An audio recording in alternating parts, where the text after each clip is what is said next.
ఇంకో పక్కన దిశ జల్ జీవన్ మిషన్. ఒక ఉదాత్తమైన కార్యక్రమం ఇది. కేంద్ర ప్రభుత్వం కార్యక్రమం తీసుకున్నారు.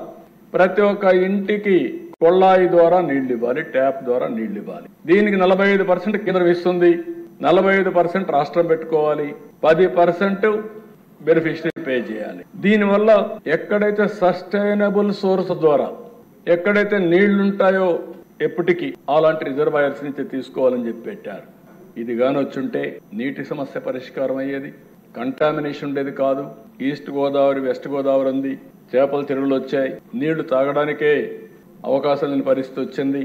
అలాంటప్పుడు గోదావరి నీళ్లు తీసుకొచ్చి ఇంటింటికి ఇచ్చుంటే ఈ సమస్య పూర్తిగా పరిష్కారం అయ్యేది. అలాంటిది యూపీ చూస్తే, ఉత్తరప్రదేశ్ చూస్తే 1,00,000 కోట్ల రూపాయలు వాళ్ళు ఖర్చు పెట్టి ఈ కార్యక్రమాన్ని పూర్తి చేసుకునే పరిస్థితికి వచ్చారు. మనం ఎక్కడా చేయకుండా వదిలిపెట్టి వచ్చిన డబ్బులు కూడా దుర్వినియోగం చేసి డైవర్షన్ చేస్తే మళ్ళా దానికి కూడా డబ్బులు ఇచ్చి యూటిలైజేషన్ సర్టిఫికెట్స్ ఇచ్చి ఇప్పుడు మళ్ళా రీస్ట్రక్చరింగ్ ముందుకు పోయే పరిస్థితికి వచ్చాం. బోర్లో ఉండే వాటర్ తీసుకొని జల్ జీవన్ మిషన్ కింద ఫుల్ఫిల్ చేసే పరిస్థితికి వచ్చారు. బోర్ ఎండిపోతే నీళ్లు ఎక్కడి నుంచి వస్తాయని అడుగుతున్నా, ఆబ్జెక్టివ్ ఏంటని అడుగుతున్నా.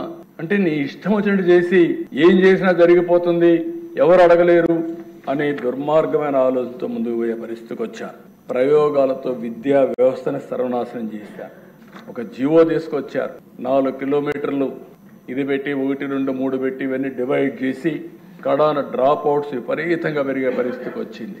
మాట్లాడితే ఇంగ్లీష్ మీడియం, ఏదో ఆయన ఒక్కడి వల్లనే ఆనాటి ప్రభుత్వం వల్లనే ఇంగ్లీష్ మీడియం పుట్టినట్టు, ఇంగ్లీష్ ఈ దేశం నేర్చుకున్నట్టు, అంతవరకు ఎవరికి ఇంగ్లీషే రానట్టు విపరీతంగా మాట్లాడే పరిస్థితికి వచ్చారు. ఎవరన్నా మాట్లాడితే వాళ్ళని పేదవాళ్ళకు వ్యతిరేకంగా చిత్రీకరించే పరిస్థితికి వచ్చారు. ఇంగ్లీష్ మీడియం అనేది నువ్వు నేను చెప్పేది కాదు. బ్రిటిష్ వాళ్ళు పోతూ 100 సార్లు చెప్పాను, పోతూ ఇంగ్లీష్ వదిలిపెట్టిపోయారు. కోహినూర్ డైమండ్ కూడా తీసుకెళ్లారు వాళ్ళు, కానీ ఇంగ్లీష్ మనం తీసుకుపోలేకపోయారు. అప్పటికి అందరూ నేర్చేసుకున్నారు. అయితే ఇంగ్లీషు మనకు మ్యాథమెటిక్స్లో స్ట్రాంగ్ కాబట్టి ఈరోజు ఐటీ ద్వారా ప్రపంచాన్ని శాసించగలుగుతున్నామంటే అది భారతీయుల శక్తి, తెలుగు వాడి శక్తి అని చెప్పి కూడా నేను మీకు తెలియజేస్తున్నా.